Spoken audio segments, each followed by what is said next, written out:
We're going to talk today in this tutorial about how to write a DBQ, or what's called a document-based question. There's some good news and some bad news. Let's start off with the bad news. Better to get that out of the way. The bad news is that the DBQ is much more complicated than the other writing assignments on the AP exam.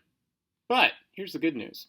Good news is that the DBQ is really similar to the long essay that you're already familiar with. So if you understand contextualization, thesis, counter-thesis, and evidence, you're already halfway there to understanding the DBQ.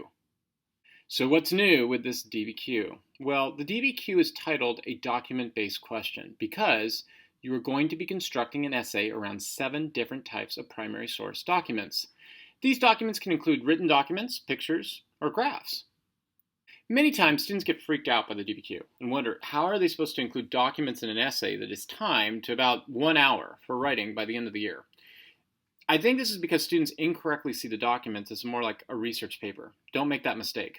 Rather, think of the documents like any other type of evidence you would put into a paper. Just like in an English class, the documents are like examples that need to be analyzed and then connected back to supporting your thesis. So let's do a quick review for essays. First, we start with an introduction that includes contextualization and a thesis. Remember, contextualization is prologue to the thesis, so it's about 2 to 3 sentences of what comes before the prompt and sets the stage for the thesis. The thesis still has to answer all parts of the question, use the historical thinking skill in the prompt, and address the sprite impact of the prompt. Next, you want to have a second introductory paragraph that provides a counter thesis. You can do this by using the part of the sprite impacts that you did not use in your thesis. So let's say in your thesis you talked about ideology, technology, and economics. Your counter thesis should focus in on social, political, or religious impacts. Make sure to then weigh against the counter thesis using your thesis and give a reason to outweigh against the counter thesis. Now, you might be wondering, why do you have to do all of this? Well, in the end, part of the rubric for the DBQ is to show that you can give a nuanced argument. If you can demonstrate that you understand that there are multiple perspectives to history and that you know how to include those perspectives but still hold to your thesis, you have a much better chance of getting the full points on the essay. Now, this is where the change takes place. It is in the body paragraphs. Here is where we start to use the documents. A few rules. Do not quote or cite the documents. Do not paraphrase the documents. But you do want to analyze the documents. And you can do this by using one of the following happy tools. H for historical context, A for appeal to audience, P for point of view, and P for purpose. Let's take one document and demonstrate how you do this. In the following graphic document, we have a chart showing the development of food production in Mexico and India after the 1950s. Now I can imagine that you will look at this and say, hey, this is just a factual representation. How do you do an analysis or interpretation off this?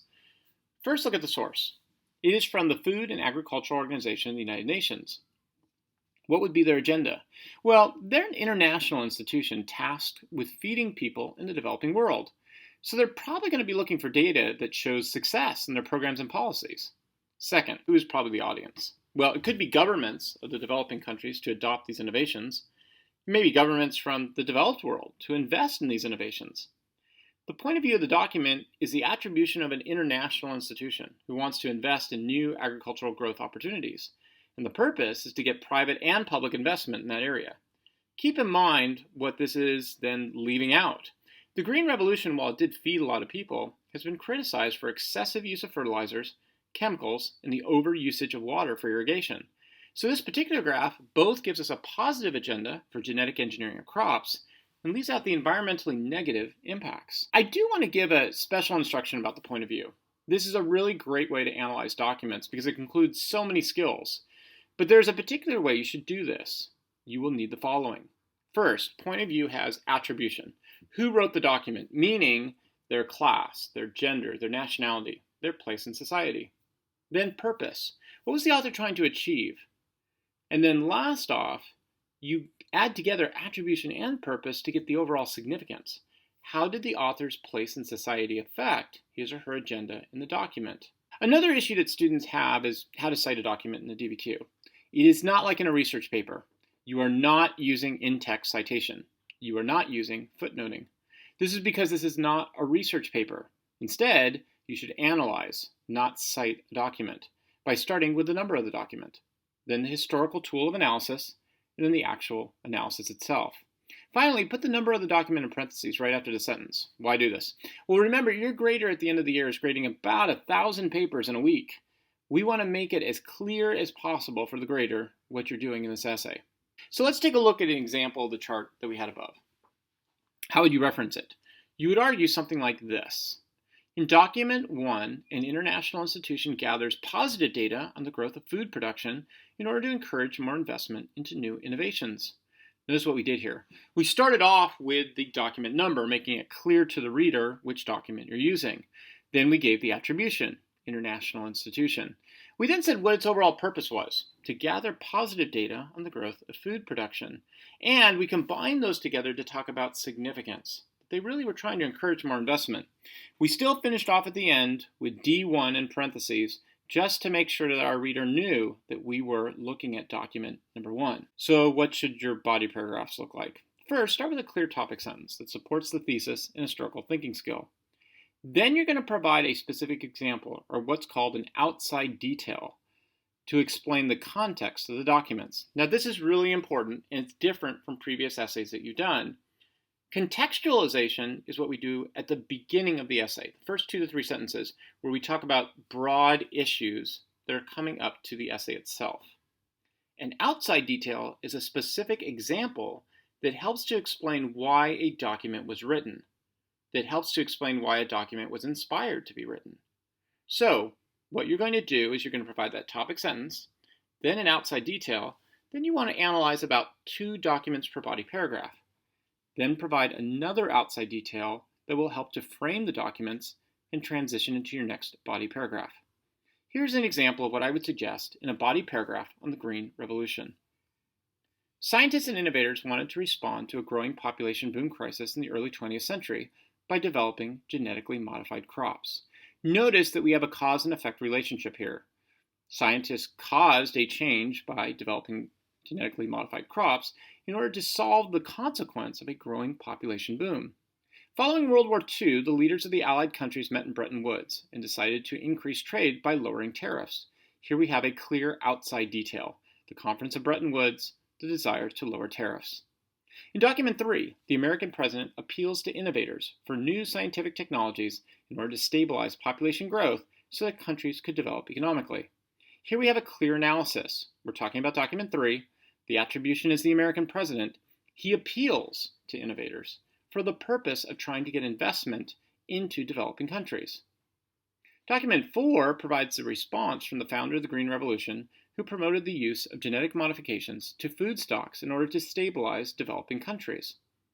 Notice clearly here that we have another document, document 4, coming from the founder of the Green Revolution, Norman Borlaug, who we're talking about here, and his particular purpose was to try to stabilize developing countries. We finish up then with an outside detail. The purpose of these programs was both to help growing populations and to create a new globalized economy of nations trading with one another. Notice here, globalized economy is all about this process of globalization that's happening after 1945. We have a clear outside example. We are going to finish this DBQ essay with a concluding paragraph. Now this time, the concluding paragraph is going to have a specific skill called synthesis, which is a skill in which you place parallel connections between different time periods. Why do we do this?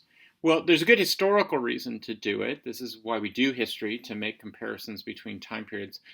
But also it's going to help you in your essay as far as essay grading goes. One of the points in the essay rubric is known as the complexity point. Synthesis is one of the different paths by which we gain this.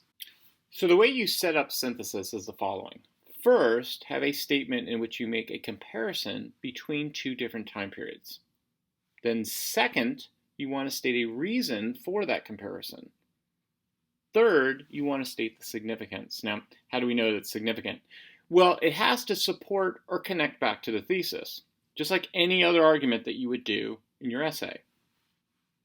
So let's take a look at an example of a synthesis statement. This particular question was asking about European imperialism in the late 1800s. So we see a comparison made here between European imperialism in the late 1800s and the Tang Dynasty expansion in the post-classical age. European imperialism in the late 1800s was similar to the Tang Dynasty expansion in the post-classical age for both economic and cultural reasons. There we see a clear comparison over two different time periods.